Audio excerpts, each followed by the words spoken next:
बैगनवाड़ी में जो 4 माले की इलीगल स्कूल थी, विद्यालय जो था, छोटे छोटे बच्चे पढ़ते थे, उस पर चला है बीएमसी का हाथोरा। तो आइए जानते हैं सतीश वैद्य जो है क्या कहते हैं, उनका कहना क्या है। आज प्लॉट नंबर 24 रोड नंबर 10 इथं 2 वर्षापूर्वी एक इनलिगल कंस्ट्रक्शन 4 माळ्याची शाळा होती। त्या शाळेचं आज किरेट सोमया साहेबांच्या कंप्लेंटमुळं आज डेमोलेशन करण्यात आलं। ते इनलिगल होतं, त्यामुळं ती शाळा आज पाडण्यात आली। पण ती शाळा बनताना महानगरपालिकेचे अधिकारी काय करत होते हा प्रश्न निर्माण झालेला आहे। जर ती आज शाळा डेमोलेशन झालेली आहे तर ज्या महानगरपालिकेचे अधिकारी जेव्हा ती शाळा बनत होती तेव्हा ते काय झोपले होते काय? तर त्या शाळा बनत असताना जे अधिकारी ड्यूटीवर होते त्यांच्यावर पण कारवाई झाली पाहिजे। साहेब, ज्या प्रकारे मानपूरमध्ये हादसा झाला, परत दुसरा एक हादसा 142 ला झाला आंबेडकर नगरला, काय वाटतं हे जे दोषी असतील त्या टायमाला जे बनलेले दोषी असतील त्यांच्यावर कारवाई झाली पाहिजे? नक्कीच तुम्हाला मी सांगतो, सर्वात पहिलं तर हा विषय मीनीच चालू केला।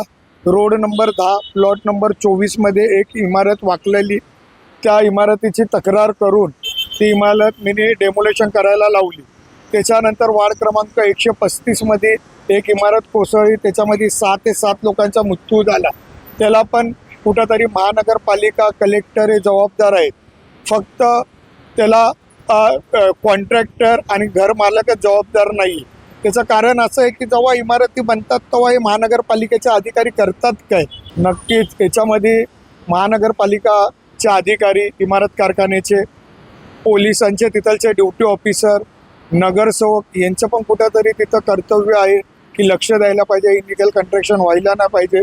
जरी महानगरपालिका कारवाई जरी करत असेल तरी त्या जागेवर वापिस महानगरपालिका तोडून गेल्यावर अतिक्रमण वापिस होतं 3 माळी 4 माळी, पण महानगरपालिकेचे अधिकारी तिथं बघून नाही बघितल्यासारखं करतात, कानाडोळा करतात।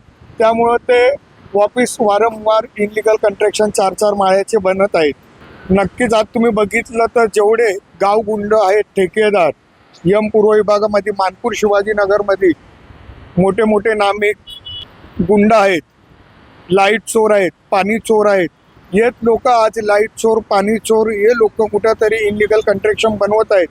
आज कमीत कमी त्यांच्या प्रॉपर्टीची जर तुम्ही चौकशी केली तर करोडो रुपयाच्या इनलिगल कंस्ट्रक्शन बनवून त्यांनी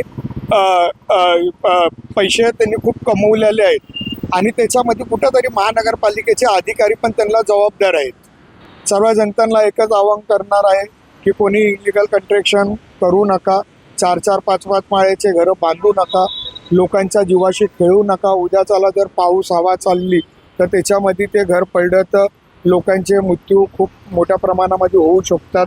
त्यामुळे कोणी इनलिगल कंस्ट्रक्शन करू नका आणि जर इनलिगल कंस्ट्रक्शन होतंय तर त्याच्याबरोबर महानगरपालिकेच्या अधिकाऱ्यांना पण जबाबदार धरलं पाहिजे। आज महानगरपालिकेने जे शाळेवर कारवाई केली त्याचप्रमाणे महानगरपालिकेचे अधिकारी जबाबदार आहेत। ज्या टायमाला ती शाळा बनली 2 वर्षापूर्वी, तिथं अधिकारी जे होते त्यांच्यावर कारवाई झाली पाहिजे। त्याच्यासाठी आम्ही पत्रव्यवहार उद्या आयुक्तांना करणार आहोत। तो आपने देखा कि ये जो चर्मोद्योग कामगार सेना के अध्यक्ष है सतीश वैद्य, इन्होंने बार बार आवाज उठाया है और कंप्लेंट भी किया है कि इस तरह से जो इलीगल बांधकाम, इलीगल जो बनाए जाते हैं उस पर बीएमसी का बुलडोजर चलना चाहिए। तो आज जो है बैगनवाड़ी में जो 4 माले की इलीगल स्कूल थी, विद्यालय जो था, छोटे छोटे बच्चे पढ़ते थे, उस पर चला है बीएमसी का हाथोरा।